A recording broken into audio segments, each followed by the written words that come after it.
ಹುಲಿ ದಾಳಿ ಪ್ರಕರಣ ಅರಣ್ಯ ಸಚಿವರಿಗೆ ಘೇರಾವ್. ಕೆಆರ್ ಆಸ್ಪತ್ರೆ ಶವಾಗಾರದ ಬಳಿ ಸಚಿವ ಈಶ್ವರ್ ಖಂಡ್ರೆ ಅವರಿಗೆ ಘೇರಾವನ್ನ ಹಾಕಲಾಗಿದೆ. ನಿನ್ನೆ ಹುಲಿ ದಾಳಿಯಿಂದ ರೈತ ರಾಜಶೇಖರ ಸಾವನ್ನಪ್ಪಿದ್ರು. ಜಮೀನಿನಲ್ಲಿ ದನ ಮೇಯಿಸುವಾಗ ಹುಲಿ ದಾಳಿ ಮಾಡಿತ್ತು. ಮೈಸೂರಿನ ಸರಗೂರು ತಾಲೂಕಿನ ಬೆಣ್ಣೆಗೆರೆಯಲ್ಲಿ ಆಗಿದ್ದಂತಹ ಘಟನೆ ಇದು. ಈ ವೇಳೆ ಸರಗೂರು ತಾಲೂಕಿನಲ್ಲೇ ಸಚಿವ ಖಂಡ್ರೆ ಅವರು ಇದ್ರು. ಮೃತದೇಹ ತೆಗೆಯದೆ ಕುಟುಂಬಸ್ಥರು ಮತ್ತು ಜನರು ಪ್ರತಿಭಟಿಸಿದ್ರು. ವಿಚಾರ ತಿಳಿದ್ರೂ ಕೂಡ ಸ್ಥಳಕ್ಕೆ ಬರಲಿಲ್ಲ ಅಂತ ಹೇಳಿ ಇದೀಗ ಗರಂ ಆಗಿದ್ದಾರೆ ಸಚಿವರ ಮೇಲೆ. ಇವತ್ತು ಶವಾಗಾರದ ಬಳಿ ಸಚಿವ ಈಶ್ವರ್ ಖಂಡ್ರೆ ಅವರು ಬಂದಾಗ ಪ್ರತಿಭಟನೆಯ ಮೂಲಕ ತಮ್ಮ ಆಕ್ರೋಶವನ್ನು ವ್ಯಕ್ತಪಡಿಸಿದ್ದಾರೆ. ಅವರಿಗೆ ಘೇರಾವನ್ನ ಹಾಕಿದ್ದಾರೆ ಗ್ರಾಮಸ್ಥರು. ನನಗಾಗಿ ಬಾಡಿ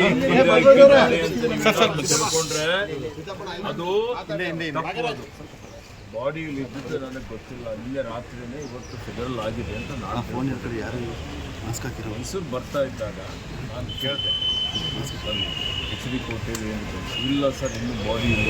ಅವಾಗ ನನಗೆ ಮಾಹಿತಿ ಬಂದಿದೆ. ನನಗೆ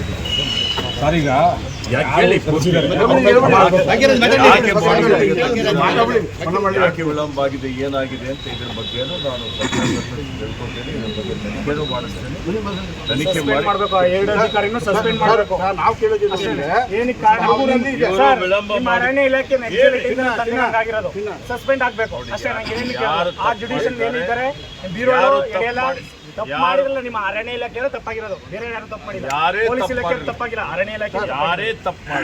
ಯಾರು ತಪ್ಪು ಮಾಡಿದ್ರು ಅವರು ನಿಯಮಕ್ಕೆ ನೀರೆಲ್ಲ ನೀರಲ್ಲ ಅಂತವ್ರೆಲ್ಲರ ಮೇಲೆ ಹಿಂದೆನೂ ಕ್ರಮ ತಗೊಂಡಿದ್ದೇವೆ, ಇವತ್ತಿಗೂ ಕ್ರಮ ತಗೊಳ್ತೇವೆ. ಇಲಾಖೆ ಕ್ರಮ ತಗೊಂಡಿದ್ರೆ ನೀವು ಒಂದು ಬೋನ್ ಇಡ್ಬೋದು ಸರ್. ನಮ್ಮ ಜಮೀನು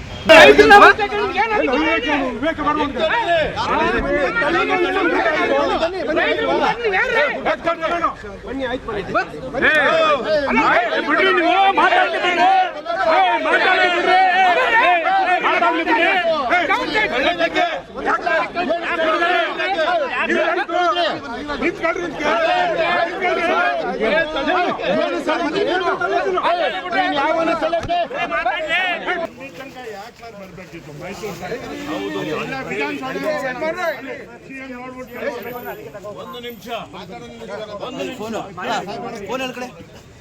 ನನಗೆ ಇಲ್ಲಿ ಬಾಡಿ ಗೊತ್ತಿಲ್ಲ. ನಾನು ಇವತ್ತು ಮೈಸೂರಲ್ಲಿ ಬಂದಿದ್ದೆ. ಮೈಸೂರಿಗೆ ಈ ಕುರಿತು ಮತ್ತಷ್ಟು ಮಾಹಿತಿಯನ್ನು ಕೊಡ್ತಾರೆ ನಮ್ಮ ಪ್ರತಿನಿಧಿ ರಾಮ್. ನೇರ ಸಂಪರ್ಕದಲ್ಲಿ ರಾಮ್, ನಿನ್ನೆ ಬರಲಿಲ್ಲ ಸ್ಥಳಕ್ಕೆ, ನಿನ್ನೆ ಬಂದು ವಿಚಾರಿಸಲಿಲ್ಲ, ಇವತ್ತು ಬಂದಿದ್ದಾರೆ ಅನ್ನೋ ಕೋಪ ಸ್ಥಳೀಯರಿಗೆ. ಇದನ್ನ ಯಾವ ರೀತಿಯಾಗಿ ಈಶ್ವರ್ ಖಂಡ್ರೆ ಅವರು ತಣಿಸಿದ್ರು, ಏನ್ ಭರವಸೆ ಕೊಟ್ಟಿದ್ದಾರೆ? ಹಾಗೆಯೇ ಪ್ರಾಣಿ ಮತ್ತು ಮಾನವನ ಸಂಘರ್ಷಕ್ಕೆ ಶಾಶ್ವತ ಪರಿಹಾರ ಅನ್ನೋದು ಇಲ್ವಾ? ಯಾಕಂದ್ರೆ ಪದೇ ಪದೇ ಅಲ್ಲಿ ಹುಲಿ ದಾಳಿಯಿಂದ ಸಾಕಷ್ಟು ಇಂತಹ ಪ್ರಕರಣಗಳನ್ನ ನಾವು ನೋಡ್ತಾ ಇದ್ದೀವಿ. ರಾಮ್, ಮಧುಶ್ರೀ, ಖಂಡಿತವಾಗಿಯೂ ಮೈಸೂರು ಜಿಲ್ಲೆಯಲ್ಲಿ ಮಾನವ ಪ್ರಾಣಿಗಳ ಸಂಘರ್ಷ ನಿತ್ಯ ನಿರಂತರ ಆಗಿದೆ. ರೈತರು ಕಾಡಂಚಿನ ಪ್ರದೇಶದಲ್ಲಿ ಕೃಷಿ ಚಟುವಟಿಕೆ ಮಾಡಲಿಕ್ಕೆ ಸಾಕಷ್ಟು ಸಮಸ್ಯೆ ಎದುರಾಗ್ತಾ ಇದೆ. 15 ದಿನಗಳ ಅಂತರದಲ್ಲೇ ಮೈಸೂರು ಜಿಲ್ಲೆಯಲ್ಲಿ 2 ರೈತರು ಹುಲಿ ದಾಳಿಗೆ ಬಲಿಯಾಗಿದ್ದಾರೆ. ನಿನ್ನೆ ರಾಜಶೇಖರ್ ಅಂತೇಳಿ ತಾವು ತಮ್ಮ ಜಮೀನಲ್ಲಿ ಕೆಲಸ ಮಾಡುವಂತಹ ಸಂದರ್ಭದಲ್ಲಿ ಹುಲಿ ದಾಳಿಗೆ ಬಲಿಯಾಗಿದ್ರು. ನಾನೀಗ ಮೈಸೂರಿನ ಶವಾಗಾರದ ಬಳಿ ಇದ್ದೇನೆ. ನೀವು ನೋಡ್ತಾ ಇರ್ಬೋದು, ರೈತರು ಮತ್ತೆ ಮೃತ ರಾಜಶೇಖರ್ ಅವರ ಪುತ್ರ ಶಿವಾನಂದ್ ಸೇರಿದಂತೆ ಎಲ್ಲರ ಒತ್ತಾಯ ಒಂದೇ ಆಗಿದೆ.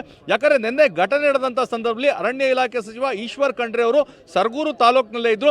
ಆ ಒಂದು ಘಟನೆ ನಡೆದಂತಹ ಕೇವಲ 20ರಿಂದ 25 ಕಿಲೋಮೀಟರ್ ದೂರದಲ್ಲಿ ಇದ್ರು. ಆದರೂ ಸಹ ನಿನ್ನೆ ಘಟನೆ ನಡೆದಂತಹ ಸ್ಥಳಕ್ಕೆ ಹೋಗಲಿಲ್ಲ. ಮೃತ ಕುಟುಂಬಕ್ಕೆ ಸಾಂತ್ವನ ಹೇಳುವಂತ ಕೆಲಸವನ್ನು ಮಾಡಿಲ್ಲ ಅಂತ ಹೇಳಿ ಸಾಕಷ್ಟು ರೈತರು ಆಕ್ರೋಶವನ್ನು ವ್ಯಕ್ತಪಡಿಸಿದ್ರು.